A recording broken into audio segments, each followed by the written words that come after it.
میں بتکے ہوئے گھوڑے کی طرح اچھلا اور گھوم کر دیکھا تو وہی بوڑھا کھڑا مجھے دیکھ رہا تھا۔ بابا جی، آپ میرے منہ سے بے ساختہ نکلا، اور میں دوسری طرف اس ہیبلے کو بھی دیکھ رہا تھا جو ابھی تک مجھے نظر آ رہا تھا۔ پیاس لگی ہے، یہ پی لو۔ اس نے ایک بوتل مجھے تھما دی۔ میرا گلا خشک ہو رہا تھا، میں نے جلدی سے ڈھکنا کھولا اور بوتل منہ سے لگا کر گٹاگٹ پینے لگ گیا۔ پانی کا ذائقہ مجھے ذرا نمکین لگا اور گاڑھا بھی۔ میں نے بوتل منہ سے ہٹا کر ٹارچ کی روشنی میں دیکھی تو فوراً قے آ گئی۔ بوتل میں لیس دار گاڑھا خون تھا۔ میں نے کھانستے ہوئے زور لگا کر قے کی اور سارا خون باہر نکال کر رکھ دیا اور غصے سے بوڑھے کو دیکھا جو میری کیفیت دیکھ کر قہقہے لگا رہا تھا اور ساتھ ہی اپنے چہرے سے لپیٹا ہوا کپڑا اتارنا شروع کر دیا۔ جیسے جیسے وہ کپڑا اتار رہا تھا وہ کپڑا خون آلود ہو رہا تھا، پورا کپڑا اس کے چہرے سے اتر چکا تھا۔ اس کی خوفناک شکل دیکھ کر میرے اوسان خطا ہو گئے۔ منہ پر صرف دانت تھے جن سے خون رس رہا تھا، اوپر نیچے کے دونوں ہونٹ غائب تھے، ناک کی جگہ بس گڑے تھے، اوپر سے اس کی شیطانی ہنسی جو میری جان نکالے جا رہی تھی، اور اس کے غلیظ چہرے کو اور بھیانک چہرے کو دیکھ کر میں نے جلدی سے بیگ چھوڑا اور ٹارچ ہاتھ میں لیے چیختا چلاتا سمت کا تعین کیے بغیر بھاگ پڑا۔ بس اتنا پتا تھا جہاں بھاگا جا رہا ہوں وہ جگہ جھاڑیوں سے اٹی پڑی تھی، کانٹے دار جھاڑیاں میری ٹانگوں کو لگ کر زخمی کر رہی تھی۔ پتہ نہیں کتنا بھاگا، جب ٹانگوں میں بھاگنے کی سخت ختم ہو گئی تو کسی چیز سے ٹھوکر کھا کر گر پڑا اور کسی گڑھے نما چیز میں جا گرا اور سانس رو کر بے سدھ ہو گیا، جس سے بلی کو دیکھ کر کبوتر ہو جاتا ہے۔ جب سے بھاگا تھا تب سے وہ شیطانی بلا نظر نہیں آئی تھی۔ میں گھڑے میں دبکا پڑا تھا کہ اتنے میں ایک بار پھر وہی لاٹھی کی ٹک ٹک سنائی دینے لگی جو ایک بار پھر میری طرف بڑھ رہی تھی۔ سر سے پاؤں تک جسم کے بال مارے خوف کے کھڑے ہو گئے تھے۔ جی کرتا تھا زور زور سے چلاؤں، ساری دنیا کو اپنی مدد کے لیے بلا لوں جو میرے ساتھ بیت رہا تھا۔ ایسا تو کہانیوں میں ہوتا ہے، مگر زندگی میں تو کبھی کبھی کسی کہانی کا روپ دھار لیتی ہے اور پھر یہ کہانی اپنی مرضی کا اختتام کرتی ہے۔ میں نے ہاتھ میں ٹارچ پکڑی، لائٹ آن کر کے میں گھڑے میں روشنی کی تو نیا دھچکا لگا۔ جہاں میں گرا پڑا تھا وہ گھڑا نہیں، ایک ٹوٹی ہوئی قبر تھی۔ مطلب میں بھاگتے بھاگتے کسی قبرستان میں آ گیا تھا۔ قبرستان کا سوچ کر خوف کی ایک اور لہر پورے جسم میں پھیل گئی۔ لاٹھی کی ٹک ٹک کی آواز ابھی بھی آ رہی تھی کہ یکایک ایک ہاتھ نے میری گردن پکڑی۔ ہاتھ کا لمس محسوس کر کے سمجھ گیا یہ وہی شیطانی بلا ہے۔ خوف کے مارے میری چیخ بھی نہ نکل سکی۔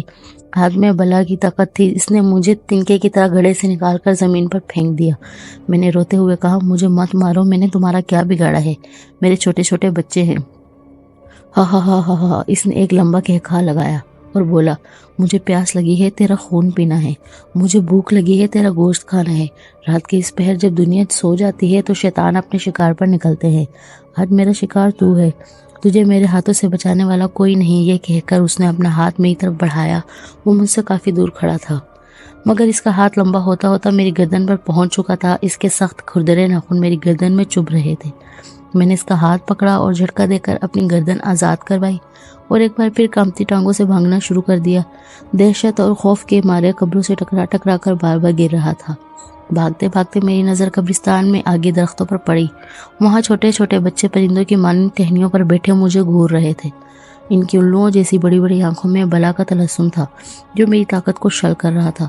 اس اثنا میں میرا وجود کسی سے ٹکرا گیا۔ پورا قبرستان میرے منہ سے نکلنے والی چیخوں سے گونج اٹھا۔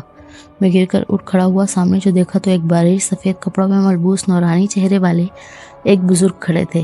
میں جلدی سے بھاگ کر ان کی طرف بڑھا اور چیخنے لگا، مجھے بچا لو، مجھے بچا لو، وہ شیطانی بلا میرے پیچھے پڑی ہے۔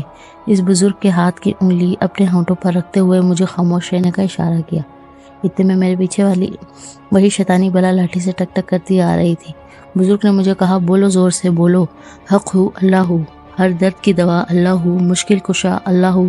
جیسے اس کے منہ سے ہو کی آواز نکلی، درختوں پر بیٹھے بچوں نما پرندے پڑپڑا کر اڑنے لگے۔ پورے قبرستان کی فضا ان سے بھر گئی۔ وہ بوڑھا جو میرے قریب آ چکا تھا، بزرگ نے چیختے ہوئے مجھے کہا، بولو، حق ہو اللہ ہو۔ میں نے زور زور سے دیوانہ وار بولنا شروع کر دیا، حق ہو اللہ ہو، درد کی دوا اللہ ہو، مشکل کشا اللہ ہو۔ بوڑھے کے ہاتھ سے لاٹھی گر گئی اور وہ سر تھامتے ہوئے زمین پر گر گیا، پھر ایک گدھ کی شکل اختیار کر کے اڑ گیا۔ میرے باختہ حواس وید کرتے کرتے کنٹرول میں آ رہے تھے۔ دل کی بے چین دھڑکنیں پرسکون ہونے لگی تھی۔ میں اس بزرگ کو دیکھے جا رہا تھا جس کا چہرہ چاند کی طرح چمک رہا تھا۔ میں نے آگے بڑھ کر اس کے ہاتھ چومنے چاہے، مگر وہ تو ہوا کی مانند کھڑا مسکرا رہا تھا۔ پھر وہ مجھ سے مخاطب ہوا، بیٹے، انسان کے اندر خوف اور ڈر پیدا کر کے اس پر قبضہ کرنا شیطانی طاقتوں کا سب سے بڑا ہتھیار ہوتا ہے۔ اپنے دل کو ہر وقت اللہ کے ذکر سے پرسکون رکھو۔ پھر ہوا کے جھونکے کی طرح وہ بزرگ بھی ہوا میں تحلیل ہو گیا۔ انہوں نے جاتا دیکھ ہی رہا تھا کہ میرے کانوں میں آواز پڑی، اللہ اکبر، اللہ اکبر۔ فجر کی اذان کی آواز تھوڑے فاصلے سے آ رہی تھی۔ میں آواز کی سمت چل پڑا۔ تھوڑی دیر میں گاؤں میں داخل ہو گیا جس کی بورڈ پر نورپور لکھا ہوا تھا۔ مسجد کے امام صاحب سے اسکول کے چپراسی کا معلوم کر کے اس سے اپنے لیے الاٹ کیا ہوا گھر کھلوایا۔ میری حالت دیکھ کر وہ پریشان ہو گیا۔ اس کو میں نے بس اتنا کہا کہ آوارہ کتے میرے پیچھے لگ گئے تھے، سامان والا بیگ بھی کہیں گر گیا ہے، بڑی مشکل سے یہاں پہنچا ہوں۔ اس سے مجھے اپنے گھر سے دھوتی اور قمیص لا کر دی۔ نہا دھو کر میں نے گاؤں کی مسجد میں نماز پڑھی۔ صبح ناشتہ گاؤں کے چودھری کے پاس کیا، وہی چپراسی میرا بیگ بھی تلاش کر کے آ گیا۔ وہاں سے سیدھا میں اسکول گیا جہاں میری کلاس کے بچے اپنے نئے استاد سے ملنے کو بےتاب تھے۔ اتنے میں کلاس کے مانیٹر نے کہا کہ سر آج سبق کہاں سے شروع کریں گے؟ تو میں نے کہا سبق وہیں سے شروع کریں گے جو آج مجھے ملا ہے۔ حق ہو اللہ ہو، ہر درد کی دوا اللہ ہو، مشکل کشا اللہ ہو، حق ہو۔ تھوڑی دیر کے بعد کلاس کے سب بچے دیوانہ وار یہ ورد دہرا رہے تھے۔